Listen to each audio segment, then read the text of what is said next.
السلام عليكم ورحمة الله. أشهد أن لا إله إلا الله وحده لا شريك له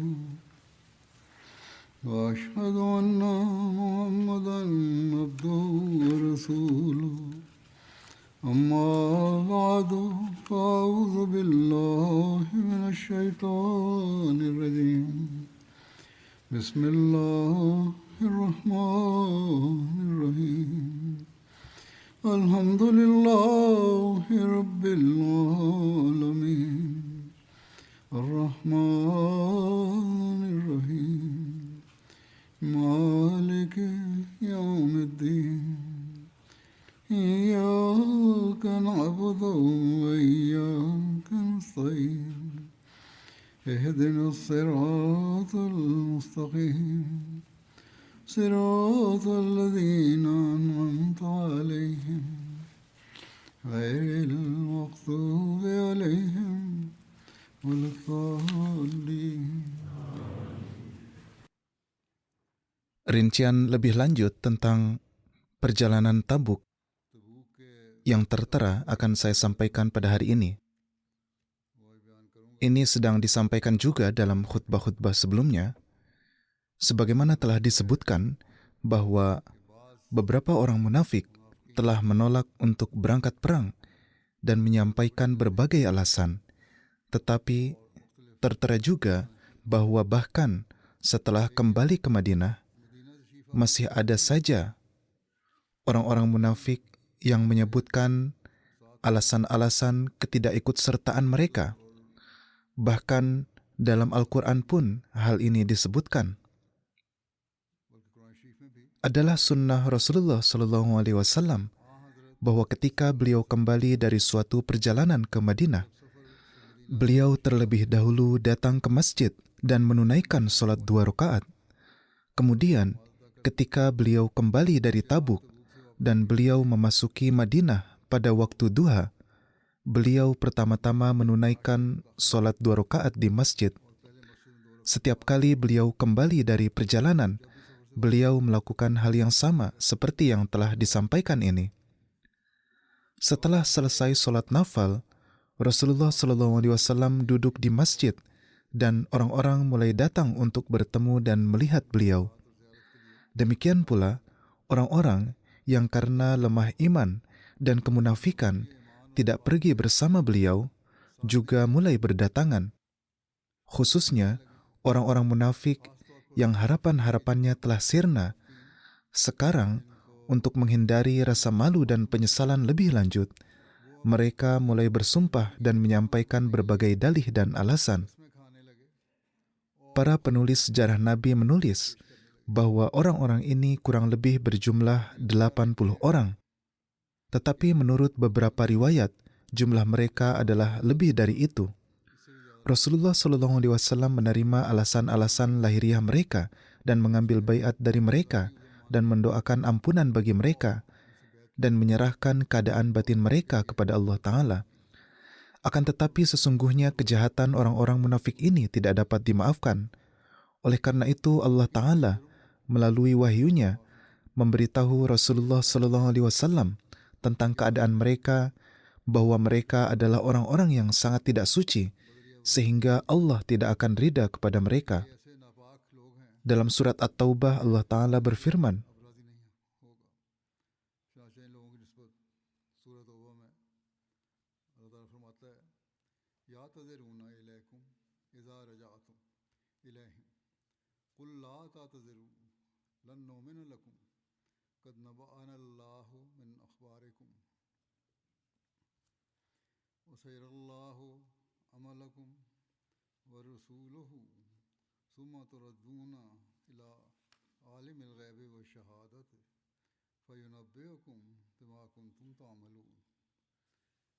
سيحلفون بالله لكم إذا انقلبتم إليهم لتعرضوا عنهم فأعرضوا عنهم إنهم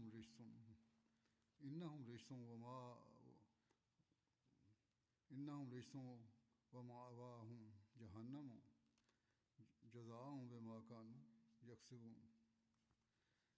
يحلفون لكم لترضوا عنهم وإن ترضوا عنهم Mereka akan mengemukakan bermacam-macam alasan kepadamu apabila kamu kembali kepada mereka dari medan perang. Katakanlah kepada mereka, janganlah kamu berdalih, kami tidak akan mempercayaimu. Sesungguhnya Allah telah memberitahukan kepada kami tentang keadaanmu yang sebenarnya. Allah dan Rasul-Nya akan melihat amalanmu. Kemudian kamu akan dikembalikan kepada Tuhan yang mengetahui yang gaib dan yang nyata. Lalu Dia akan memberitahukan kepadamu apa-apa yang senantiasa kamu kerjakan. Mereka akan bersumpah kepadamu dengan nama Allah apabila kamu akan kembali kepada mereka, supaya kamu berpaling dari mereka. Maka berpalinglah dari mereka. Sesungguhnya mereka itu kotor dan tempat tinggal mereka jahanam, suatu balasan yang setimpal bagi apa-apa yang telah mereka usahakan. Mereka akan bersumpah kepadamu supaya kamu senang kepada mereka, tetapi sekalipun kamu senang kepada mereka, maka sesungguhnya Allah tidak menyukai kaum yang durhaka. Tetapi orang-orang yang tertinggal di belakang dalam perang Tabuk, Allah Ta'ala telah menyatakan ketidakridaannya yang keras sebagaimana tampak dari ayat ini.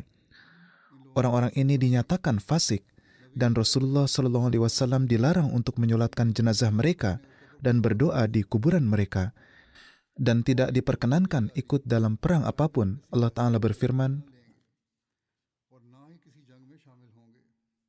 चुनांचे अल्लाह ताला फरमाता है फरहल मुखल्लफून बिमक़अदिहिम खिलाफ रसूलिल्लाह व करहू अन युजाहिदू बिअमवालिहिम व अनफुसिहिम फी सबीलिल्लाह व क़ालू ला तनफिरू फिल हर कुल नारो जहन्नम अशद्दु हर्रन कुल नारो जहन्नम अशद्दु हर्रन हर्रा लौ कानू यफ़क़हून फलयज़हकू क़लीलन वलयबकू कसीरन जज़ाअन बिमा कानू यक्सिबून फ़इन रजअक अल्लाहु इला ताइफ़तिन मिनहुम फस्ताज़नूका लिल खुरूज वक़ुल लन तख़रुजू माया अबदन कुल लन तख़रुजू माया अबदन वलन तुक़ातिलू माया अदुव्वा इन्नकुम रज़ीतुम बिलक़ुऊद अव्वल मर्रतिन फ़क़दू माल ख़ालिफ़ीन वला तुसल्लि अला अहदिन मिनहुम माता अबदन वला तक़ुम अला क़ब्रिही इन्नहुम कफ़रू बिल्लाहि व रसूलिही व मातू वहुम फ़ासिक़ून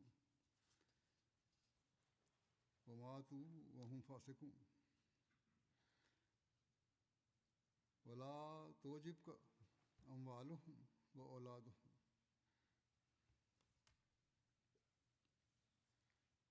इन्नमा युरीदुल्लाहु अन युअज़्ज़िबहुम बिहा फिद दुनिया orang-orang yang dibiarkan tinggal di belakang dan duduk-duduk di rumah mereka, mereka merasa gembira, bertentangan dengan perintah Rasul Allah, karena mereka tidak suka berjihad di jalan Allah dengan harta mereka dan jiwa mereka. Dan mereka berkata, janganlah kamu berangkat dalam panas terik. Katakanlah, api Jahannam lebih hebat panasnya, seandainya saja mereka mengerti. Maka hendaklah mereka sedikit tertawa dan banyak menangis, sebagai balasan atas apa yang senantiasa mereka usahakan. Maka jika Allah mengembalikan engkau kepada segolongan di antara mereka, dan mereka meminta izin kepada engkau untuk keluar berperang bersama engkau, maka katakanlah kepada mereka, kamu sekali-kali tidak boleh keluar bersamaku, dan kamu sekali-kali tidak boleh memerangi musuh bersamaku untuk berjihad. Sesungguhnya kamu menyukai duduk di rumah sejak awal, karena itu duduklah kamu bersama orang-orang yang tinggal di belakang. Dan janganlah engkau sekali-kali menyolatkan jenazah seseorang yang mati di antara mereka, dan jangan pula engkau berdiri berdoa di atas kuburannya. Sesungguhnya mereka kafir kepada Allah dan Rasul-Nya, dan mereka mati dalam keadaan durhaka. Dan janganlah harta mereka dan anak mereka membuat engkau takjub. Allah hanya ingin mengazab mereka dengan itu di dunia, dan supaya jiwa mereka melayang sedang mereka dalam keadaan kafir. अल्लाह महज ये चाहता है कि उन्हीं के ज़रिए से उन्हें इस दुनिया में ही अजाब दे। और Ini juga ayat-ayat dari surat At-Taubah. Orang-orang yang tertinggal dari perang Tabuk ada 4 macam. जंग तबूक से पीछे रहने जाने Pertama, orang-orang yang beruntung, yang atas perintah Rasulullah SAW tertinggal di belakang untuk menunaikan suatu kewajiban, seperti Hazrat Ali dan Ibnu Ummi Maktum, dan Hazrat Muhammad bin Maslamah, dan lain-lain. Ini adalah golongan pertama. Golongan kedua adalah orang-orang yang berhalangan dan sakit, yang lemah, yang sangat miskin, serta tidak mampu menyediakan kendaraan dan sebagainya. Tentang mereka, Allah Ta'ala telah berfirman bahwa mereka memiliki uzur yang sesungguhnya, dan untuk itu Allah telah mengampuni mereka. Bahkan sebagaimana telah disebutkan sebelumnya, bahwa Rasulullah SAW bersabda tentang mereka, mereka ada bersama kita di setiap tempat, yakni Allah telah menyertakan mereka dalam pahala dan ganjaran juga. Yang ketiga adalah orang-orang munafik, yang perilaku mereka dicela dengan keras, dan dalam Al-Quran telah ditekankan tentang ketidakridaan Tuhan dan siksaan yang keras serta ancaman terhadap mereka untuk selama-lamanya. Yang keempat adalah orang-orang yang semata-mata karena kemalasan tidak ikut serta dan tertinggal di belakang. Di antara mereka ada 3 sahabat yang secara khusus patut disebutkan, dan mereka adalah Hazrat Ka'ab bin Malik, Hazrat Murarah bin Rabi, dan Hazrat Hilal bin Umayyah. Tentang ketiga sahabat ini, Allah Ta'ala berfirman, Umayya इन 3 सहाबा के बारे में कुरान करीम में ये आयत नाज़िल हुई कि व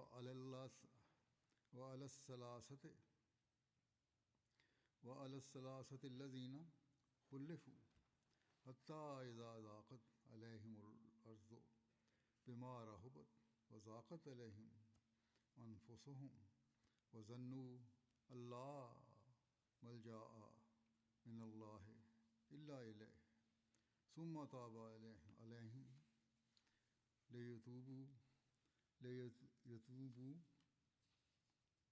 इन्नल्लाहा dan begitu pula kepada 3 orang yang tertinggal di belakang, Tuhan kembali dengan pengampunan dan kasih sayang, sehingga ketika bumi dengan segala keluasannya itu menjadi amat sempit bagi mereka, dan jiwa mereka pun menjadi sempit bagi mereka sendiri, dan mereka menjadi yakin bahwa tak ada tempat berlindung dari kemurkaan Allah, kecuali kepadanya saja. Kemudian Allah kembali dengan kasih sayang kepada mereka supaya mereka bertobat. Sesungguhnya Allah Maha Penerima Tobat, Maha Penyayang. As-salasatul lazina khullifu, yakni tentang 3 orang yang tertinggal di belakang. Rincian peristiwa mereka dijelaskan sebagai berikut.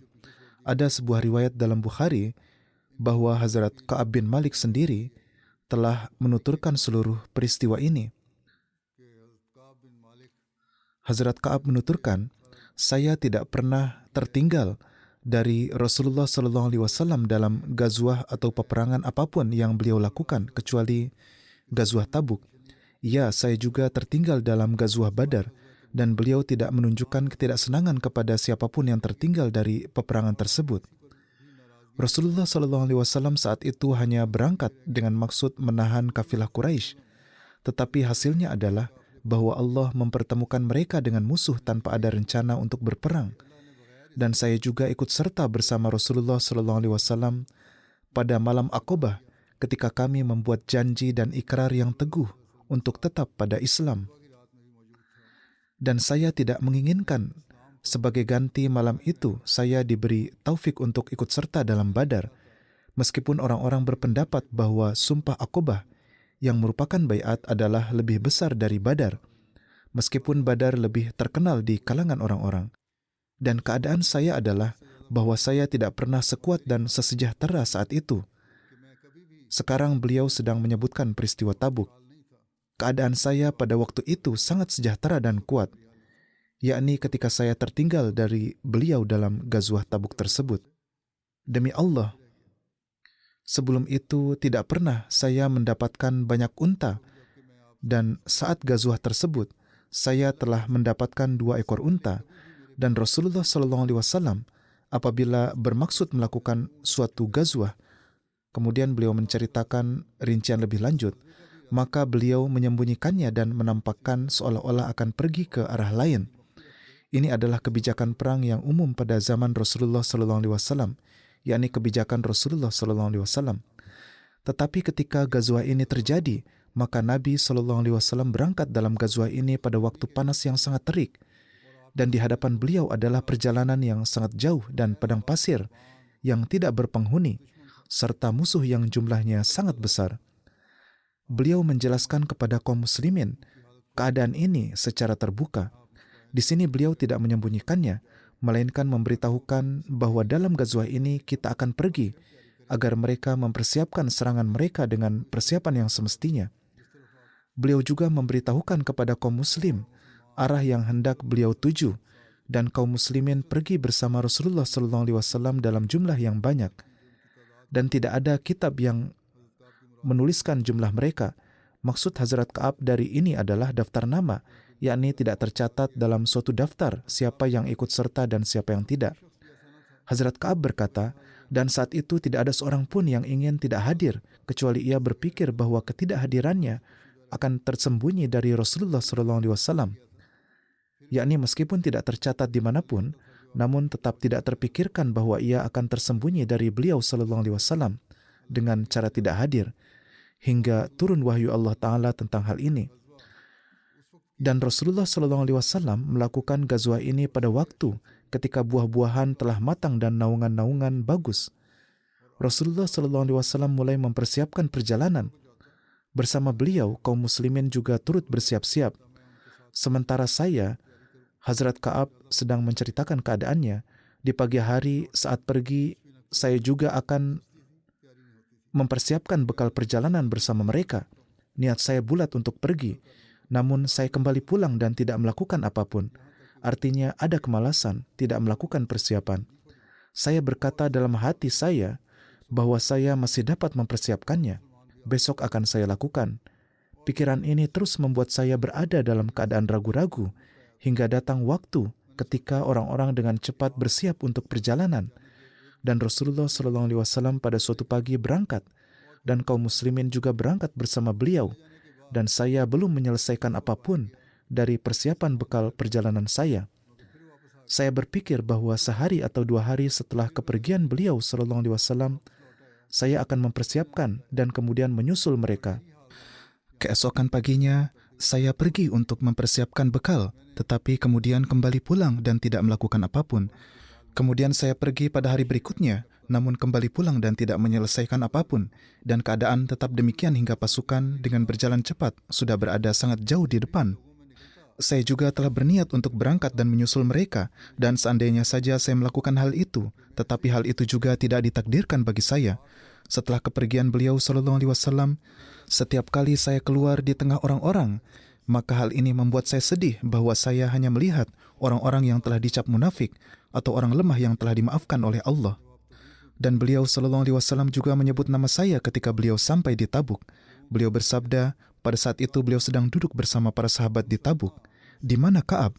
Seseorang dari Banu Salamah berkata, "Wahai Rasulullah SAW, dia tertahan oleh 2 kain sarungnya dan oleh pandangannya yang berpaling ke kanan dan ke kiri." Artinya, mungkin dia tidak datang karena kebanggaan. Hazrat Mu'az bin Jabal mendengar hal ini lalu berkata, "Alangkah buruknya ucapan yang telah kamu katakan tentang Ka'ab. Demi Allah, wahai Rasulullah, yang kami kenal selama ini tentangnya hanyalah kebaikan." Rasulullah SAW mendengar hal ini lalu terdiam. Hazrat Ka'ab berkata, "Ketika berita sampai kepada saya bahwa beliau SAW akan kembali, saya menjadi khawatir dan saya mulai memikirkan kata-kata dusta, yakni alasan apakah yang dengannya saya besok akan terhindar dari ketidaksenangan beliau. Saya pun membuat alasan dan saya meminta nasihat dari setiap orang bijak di keluarga saya terkait hal ini. Namun ketika disebutkan bahwa Rasulullah SAW telah tiba, semua pikiran bohong lenyap dari hati saya dan saya menyadari bahwa saya tidak akan pernah terhindar dari kemarahan beliau dengan perkataan yang di dalamnya terdapat kebohongan. Oleh karena itu, saya bertekad untuk menyatakan yang sebenarnya kepada beliau, dan Rasulullah SAW pun tiba. Ketika beliau datang dari suatu perjalanan, beliau terlebih dahulu pergi ke masjid, melaksanakan sholat 2 rakaat di dalamnya, kemudian duduk untuk bertemu dengan orang-orang. Ketika beliau SAW melakukan ini, orang-orang yang tertinggal datang kepada beliau dan mulai meminta maaf dan bersumpah, dan orang-orang seperti itu berjumlah sedikit lebih dari 80. Beliau SAW menerima alasan lahiriah mereka dan mengambil baiat dari mereka dan mendoakan ampunan untuk mereka dan menyerahkan keadaan batin mereka kepada Allah. Kemudian saya datang kepada beliau. Ketika saya mengucapkan salam kepada beliau, beliau tersenyum seperti orang yang sedang marah. Senyuman beliau itu ada tetapi dengan ketidaksenangan.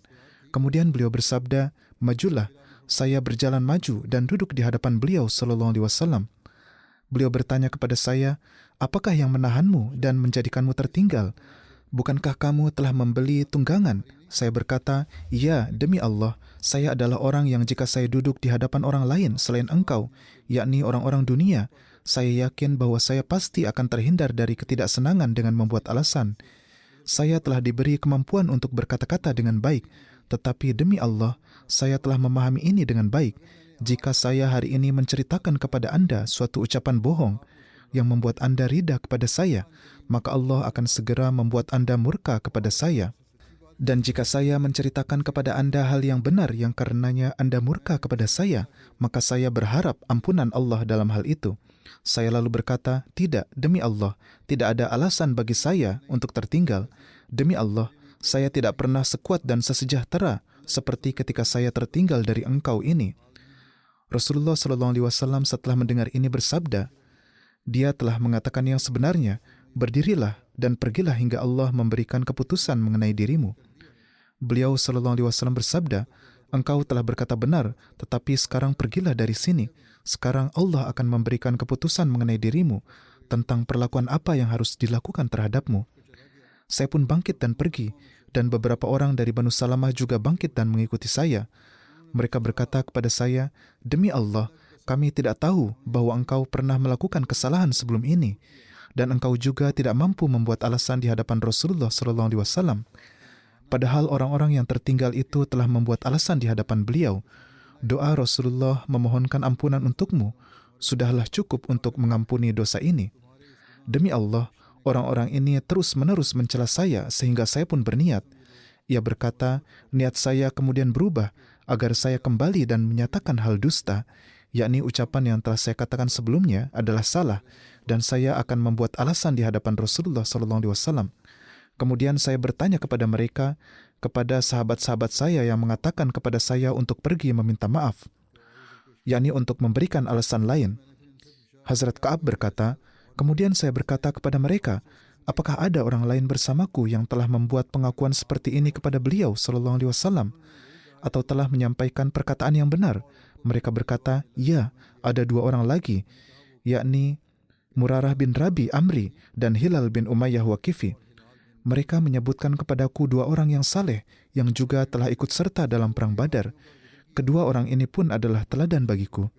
Ketika orang-orang menyebutkan kedua orang itu kepadaku, maka saya pun pergi, dan Rasulullah SAW melarang kaum muslimin untuk berbicara dengan kami. Yakni kemudian akhirnya saya tidak kembali untuk membuat alasan, namun saya pergi ke rumah. Rasulullah SAW pun memerintahkan orang-orang untuk memboikot kami, yakni terhadap orang-orang yang tertinggal. Para sahabat mulai menjauh seakan-akan mereka sama sekali tidak mengenal kami, hingga bumi ini pun tampak asing bagiku. Ini bukanlah bumi yang kukenal. Kami berada dalam keadaan seperti itu selama 50 malam. Adapun kedua sahabatku, mereka tetap berada di rumah-rumah mereka dalam kesedihan dan duduk di rumah mereka sambil menangis. Sedangkan aku adalah yang paling muda di antara mereka dan yang paling mampu menanggung kesulitan. Aku keluar dan ikut serta bersama kaum muslimin dalam solat-solat dan berkeliling di pasar-pasar. Namun tidak ada seorang pun yang berbicara denganku, dan aku juga pergi menghadap Rasulullah SAW. Aku mengucapkan Assalamualaikum kepada beliau ketika beliau SAW duduk di tempat beliau setelah solat. Aku berkata dalam hatiku, apakah beliau akan menggerakkan bibirnya untuk menjawab salamku atau tidak? Kemudian aku memandang beliau dari sudut mata dan solat berdekatan dengan beliau dan memandang beliau dengan mencuri pandang. Dan ketika aku mulai solat, beliau memandang ke arahku. Dan ketika aku memusatkan perhatian ke arah beliau, beliau berpaling dariku. Kemudian ketika sikap keras semua orang ini berlangsung lama dan menjadi sangat berat bagiku, aku lalu pergi dan memanjat tembok kebun Abu Qatadah. Ia adalah putra pamanku, yakni aku pergi ke kebunnya, dan ia adalah orang yang paling kucintai dari semua orang. Aku pergi dengan sembunyi-sembunyi, bukan melalui pintu sebagaimana biasa. Hazrat Ka'ab berkata, aku mengucapkan Assalamualaikum kepadanya. Demi Allah, ia bahkan tidak menjawab salamku. Aku berkata, wahai Abu Qatadah, aku bertanya kepadamu dengan bersumpah atas nama Allah. Apakah kamu tahu bahwa aku mencintai Allah dan Rasul-Nya? Ia tetap diam. Kemudian aku bertanya lagi kepadanya dan bersumpah kepadanya. Namun ia tetap diam. Kemudian aku bertanya lagi. Maka ia berkata, Allah dan Rasul-Nya lebih mengetahui. Mendengar ini, air mataku pun mengalir. Aku lalu pergi dari sana. Hazrat Ka'ab berkata, kemudian aku berjalan di pasar Madinah. Aku melihat seorang dari Nabatea, penduduk Syam yang datang ke Madinah untuk menjual gandum. Ia berkata, siapa yang akan menunjukkan siapa Ka'ab bin Malik kepadaku? Mendengar ini, orang-orang menunjukkan aku kepadanya dengan isyarat. Ketika ia datang kepadaku, ia memberikan sebuah surat kepadaku dari Raja Ghassan. Di dalamnya tertulis, Amma ba'du, telah sampai kepadaku kabar bahwa sahabatmu telah memperlakukanmu dengan keras dan membiarkanmu terisolasi, dan Tuhan tidak menciptakanmu di rumah yang di dalamnya terdapat kehinaan, dan kamu disia-siakan. Datanglah kepada kami dan bergabunglah dengan kami. Kami akan menghormatimu. Ketika aku membaca surat ini, aku berkata, surat ini adalah satu ujian lagi bagiku. Aku sedang menghadapi satu ujian, kemudian surat ini diberikan kepadaku sebagai godaan dari pihak raja. Ini adalah ujian baru yang datang. Hazrat Ka'ab berkata, aku membawa surat itu ke arah sebuah tungku api, dan api sedang menyala, dan aku melemparkan surat itu ke api. Ketika 40 malam dari 50 malam telah berlalu, aku melihat utusan Rasulullah SAW datang kepadaku. Ia berkata, Rasulullah SAW menyampaikan kepadamu agar kamu berpisah dari istrimu. Aku bertanya, apakah aku harus menceraikannya atau apa yang harus aku lakukan? Ia berkata, berpisahlah darinya dan jangan mendekatinya. Beliau juga memberlakukan hal yang sama kepada kedua temanku. Aku berkata kepada istriku, pergilah ke rumah keluargamu dan tinggallah bersama mereka sampai Allah membuat keputusan dalam permasalahan ini. Hazrat Ka'ab berkata, kemudian istri Hilal bin Umayyah datang kepada Rasulullah SAW. Ia berkata, wahai Rasulullah, Hilal bin Umayyah sudah sangat tua dan ia tidak memiliki pelayan. Apakah Anda keberatan jika saya melayaninya, memasak makanan untuknya, mencuci pakaiannya dan sebagainya? Beliau bersabda, tidak apa-apa, tetapi jangan sampai ia mendekatimu. Hanya itu saja pelayanan yang boleh kamu lakukan. Ia berkata, demi Allah, dia tidak akan terdorong untuk melakukan apapun. Demi Allah, dia terus menangis sejak hari ketika masalah ini menimpanya hingga hari ini.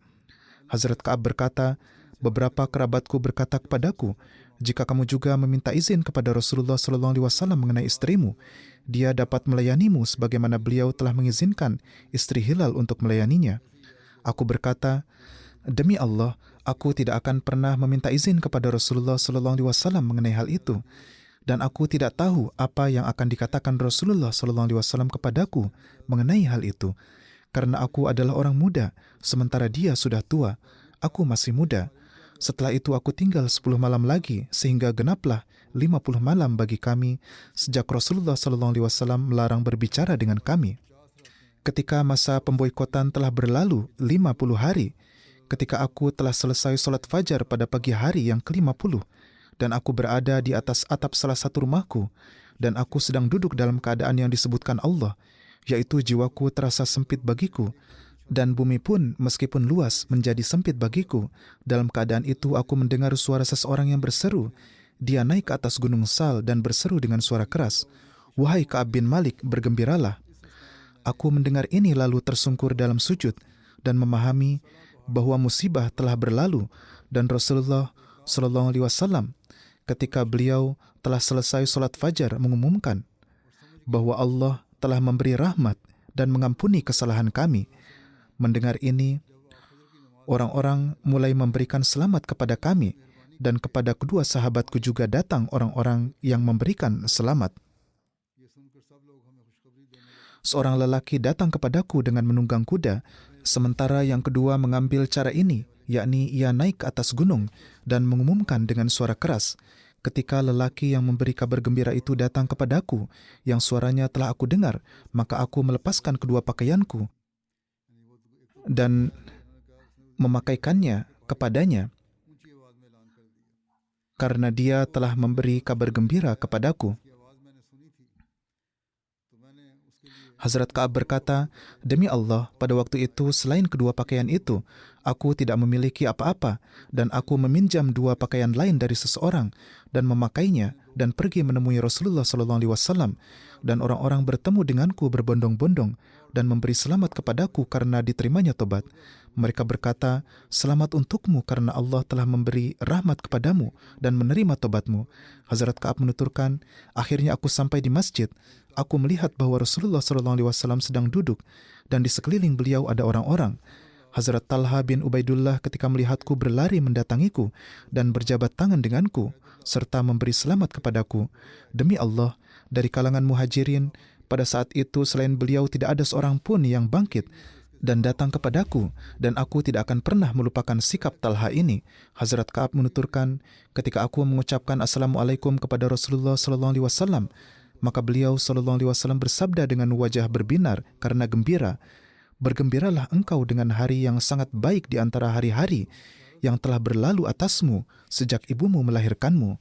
Hazrat Ka'ab menuturkan, aku bertanya, "Wahai Rasulullah SAW, apakah kabar gembira ini dari Anda atau dari Allah?" Beliau bersabda, "Tidak, ini justru datang dari Allah." Rasulullah SAW apabila gembira, maka wajah beliau menjadi begitu bersinar, seakan-akan bulan purnama, dan kami mengenali kegembiraan beliau dari hal ini. Ketika aku duduk di hadapan beliau, aku berkata, "Wahai Rasulullah SAW, sebagai ganti diterimanya tobat ini, aku melepaskan hartaku yang akan menjadi sedekah demi Allah dan Rasul-Nya."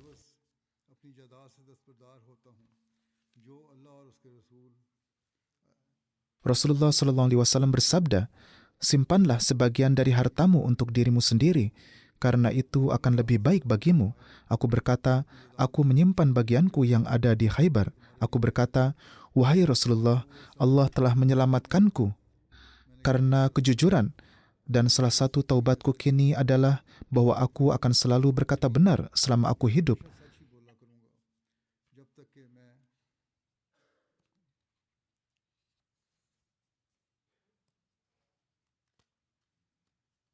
Aku akan selalu berkata benar selama aku hidup, karena demi Allah, aku tidak mengetahui seorang pun dari kalangan umat muslim yang telah diuji oleh Allah karena berkata benar, lalu Allah memberiku kebaikan ini. Kemudian, sejak hari ketika saya menceritakan kejadian yang sebenarnya kepada Rasulullah SAW, sejak saat itu hingga hari ini, saya tidak pernah sengaja berbohong, dan saya berharap Allah akan terus menjaga saya dari dusta selama saya hidup. Dan Allah menurunkan wahyu kepada Rasul-Nya SAW bahwa Allah telah menerima tobat atas Nabi, para muhajirin dan para ansor yang mengikutinya pada masa yang sulit, setelah hati segolongan dari mereka hampir berpaling. Kemudian Allah menerima tobat mereka. Sungguh Dia Maha Penyantun, Maha Penyayang.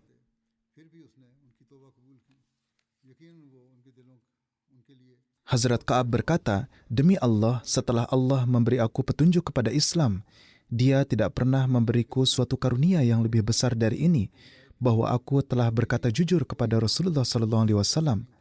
Segala puji bagi Allah, aku tidak berdusta kepada beliau.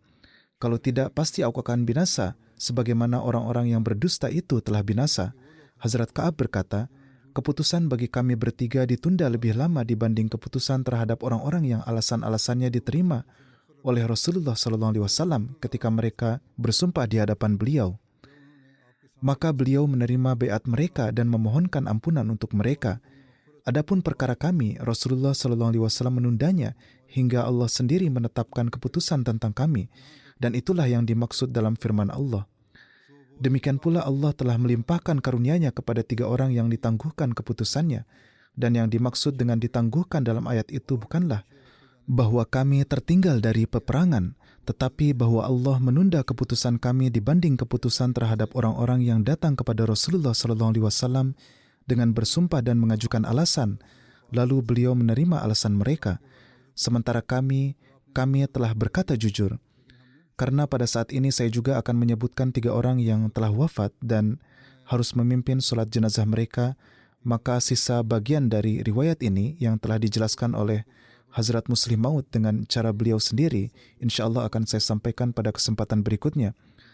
Dalam rangkaian penyebutan para almarhum, yang pertama adalah Tuan Hafiz Muhammad Ibrahim Abid, seorang mubalik yang wafat beberapa hari lalu pada usia 72 tahun.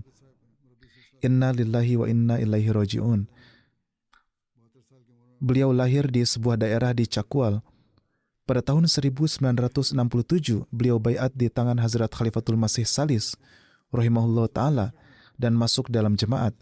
Almarhum terlahir dalam keadaan tunanetra. Beliau menghafal Al-Quran di desanya sendiri. Pada tahun 1967, beliau masuk Jamiah Ahmadiyah. Dan pada tahun 1977, beliau lulus dari Jamiah dengan gelar syahid, serta berhasil melewati ujian Arbi Fazil. Sebagai mubalik, beliau mendapat taufik bertugas di Islahu Irsyad Makami, kemudian menjadi guru di Madrasah Tafiz. Setelah itu berkhidmat di Faisal Abad, lalu mendapat taufik berkhidmat selama 2 tahun sebagai mubalik di Indonesia. Beliau kemudian bertugas di Islahu Irsyad Markaziyah, lalu ditempatkan sebagai mubalik di Daruz Ziyafat. Pada tahun 2000, beliau juga ditunjuk sebagai sekretaris Majelis Nabina, sebuah majelis yang didirikan untuk para tunanetra. Beliau juga mendapat taufik untuk berkhidmat di Perpustakaan Khilafat. Beliau mempelajari bahasa Braille juga.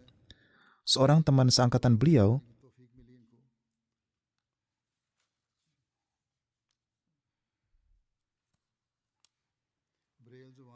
Tuan Imdadur Rahman Siddiqui, yang kini menjadi mubalik di Bangladesh, menulis, kami belajar bersama di Jamiah Ahmadiyah Rabwah.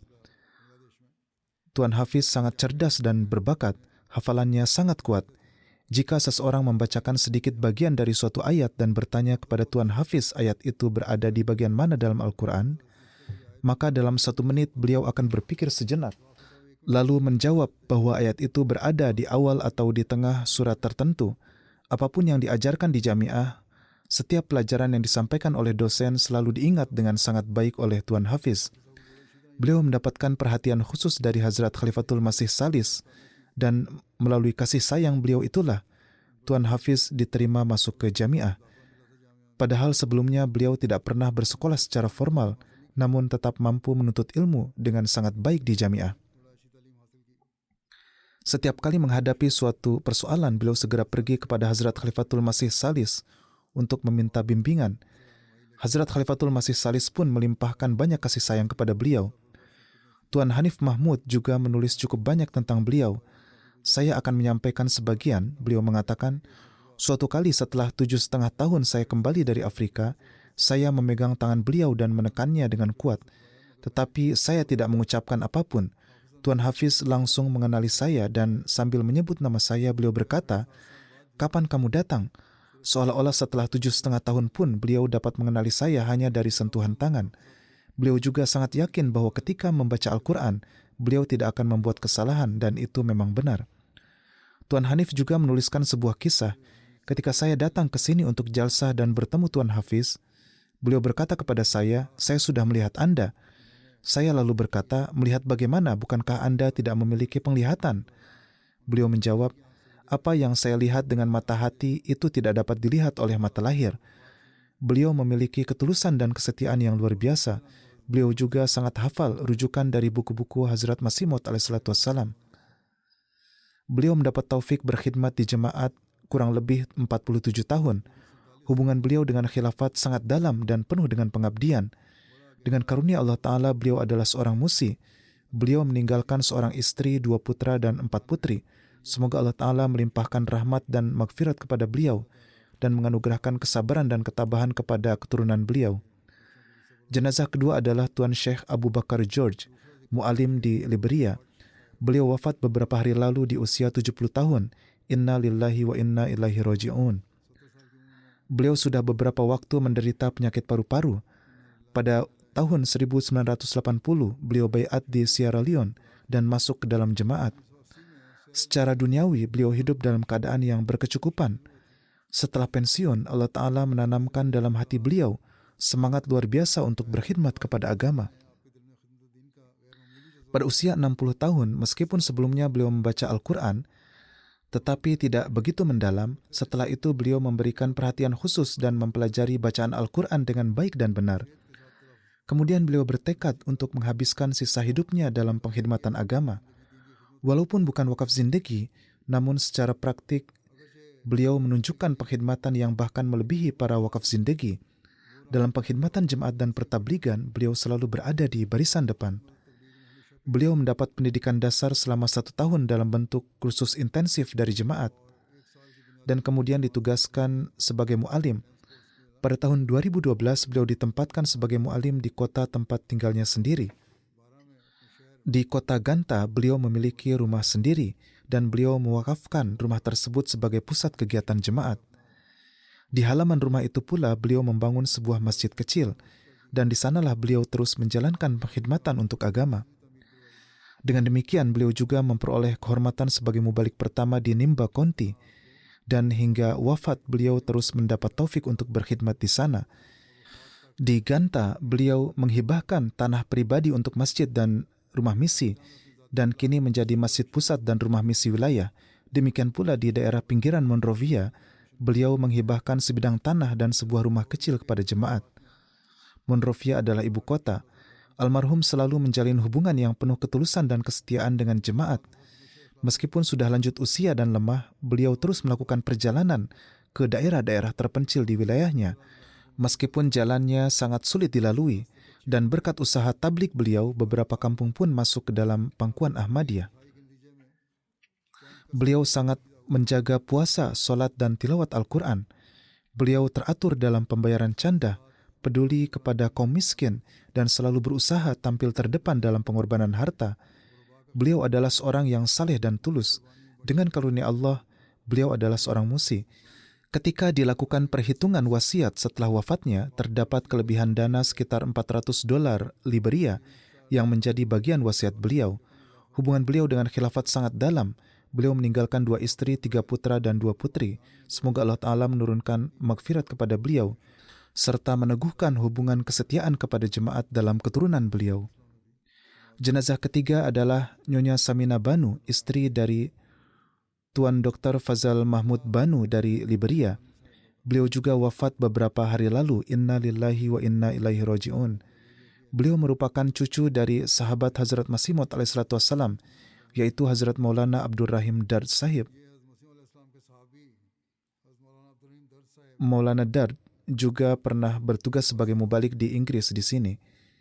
Almarhumah menempuh pendidikan BA di Rabwah, kemudian menyelesaikan gelar MA Bahasa Arab di Universitas Punjab, Lahore.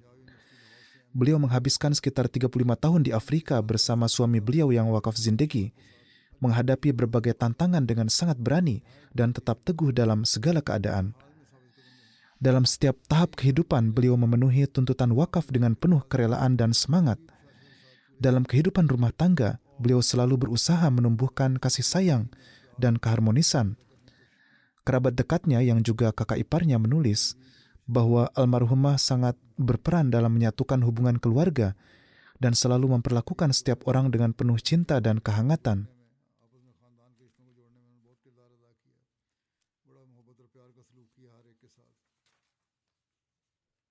Tuan Abdul Ghani Jahangir, in charge French Desk, menulis bahwa karena suami Nyonya Samina berasal dari Perancis, maka beliau memiliki hubungan dengan Tuan Jahangir dan juga dengan ibu beliau.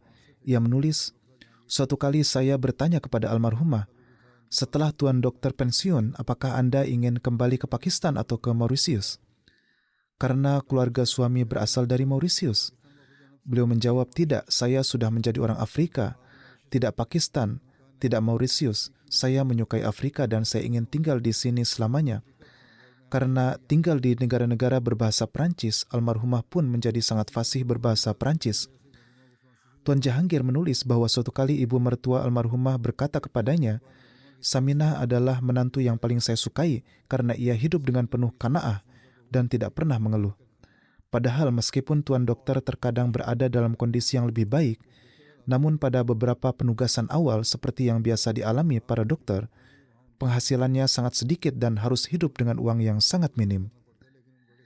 Namun almarhumah dengan kesabaran dan keteguhan yang luar biasa tetap mendampingi suaminya dan menjalani hidup dengan penuh ketenangan. Suaminya pun menunaikan wakafnya dengan sangat setia. Tentang ketulusan beliau, Tuan Jahangir menuturkan suatu kejadian, putri mereka, Anila yang kini juga menjadi dokter dan seorang wakaf, dan bertugas di rumah sakit, pulang dari sekolah dengan tas yang sudah robek. Alih-alih membeli tas baru, almarhumah berkata kepada putrinya, "Tunggu akan ibu perbaiki." Lalu beliau menjahitnya sendiri dengan tangannya hingga tas itu kembali layak dipakai. Almarhumah sangat sederhana, menjaga sholat 5 waktu, ramah, penuh kasih sayang, perhatian terhadap semua orang, banyak berdoa, sabar, bersyukur, sangat menjunjung akhlak mulia, serta dermawan terhadap orang-orang yang kurang mampu. Para mubalik yang pada masa-masa awal bertugas ke Burkina Faso menulis kepada saya bahwa ketika kami datang, beliau sangat memperhatikan kami. Kami datang seorang diri dan beliau selalu mengurus kebutuhan makan dan minum kami. Kecintaan beliau kepada khilafat sangat besar, hingga pada tingkat cinta yang mendalam. Dengan karunia Allah, almarhumah adalah seorang musi. Beliau meninggalkan suami dan seorang putri. Salah seorang saudara laki-laki beliau adalah Dr. Mahmud Atif dari Rumah Sakit Fazli Umar Rabuah, dan satu saudara laki-lakinya lagi adalah mubalik Tuan Hamid Maksud Atif. Semoga Allah Ta'ala melimpahkan ampunan dan rahmat kepada almarhumah dan meninggikan derajat beliau. Sebagaimana telah disampaikan, setelah sholat nanti saya akan memimpin sholat jenazah gaib untuk mereka semua.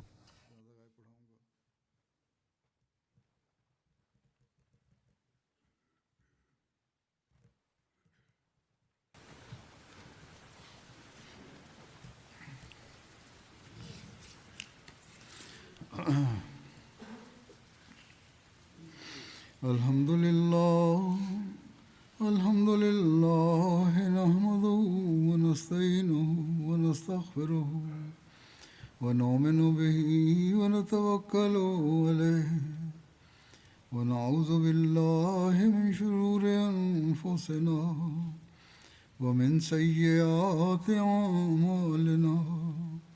Man yahdihillahu fala mudilla lahu ومن يضلل فلا هادي له ونشهد أن لا إله إلا الله ونشهد أن محمدا عبده ورسوله.